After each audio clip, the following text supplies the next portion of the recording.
இந்த செட்டில் நான் பார்க்கும்போது எனக்கு ரொம்ப ஸ்பெஷலாக இருந்தது என்னன்னா, ஒரு அரச மரம் கரெக்டாக அங்கே இருக்கிறது, அந்த இடத்தையே நீங்கள் வந்து ஒரு திட்டலாக மாற்றும் போது அது ரொம்ப லைவான ஒரு ஃபீலை கொடுக்கும். அதுதான் சொன்னேன், வெற்றி கற்றுக் கொடுத்தது தான் இது. அங்கே என்ன இருக்கோ அதை யூஸ் பண்ணுங்க. அங்கே போயிட்டு வந்து காலி கிரவுண்டில் போட்டு இங்கே ஒரு அரச மரம் செட் பண்ணுங்க அப்படின்னா பைத்தியக்காரத்தனம் அது.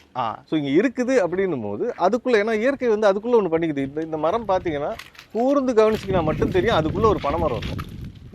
ஓ ஆமாம், இப்போதான் சார் நானே பார்க்குறேன். அதுக்குள்ளே ஒரு பனைமரம் இருக்கும்.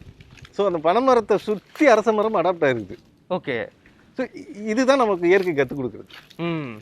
அதுக்குள்ளே ஒன்று ஒன்று அட்ஜஸ்ட் பண்ணி அது இருக்கும். அதே மாதிரி நம்மளும் அது கூட அட்ஜஸ்ட் பண்ணி செட்டு போட்டோம்னா அது லைஃப் கனெக்ட் ஆகிடும் அது கூட. ஓகே.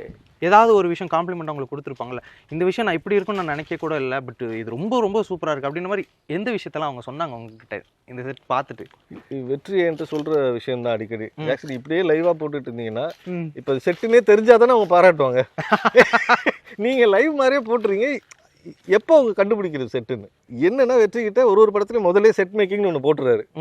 அதனால இப்போ டிசைட் பண்ணிட்டாங்க, ஓ அது பெருசாக ஊர் இருந்துச்சு, அது செட்டு தான் போகிறேன். ஆனாலும் இப்போ வரைக்கும் அந்த ஃபர்ஸ்ட் டைம் பார்த்தவங்க யாருக்குமே வந்து ஓ இதான் அந்த செட்டா அப்படின்றது ஜட்ஜ் பண்ண முடியாது. ஓகே. ஸோ அது ப்ளஸ்ஸாக தான் பார்க்குறேன் நான். ஆக்சுவலாக அதுதான் சார் எனக்கு அது சக்ஸஸாக தான் பார்க்குறேன்.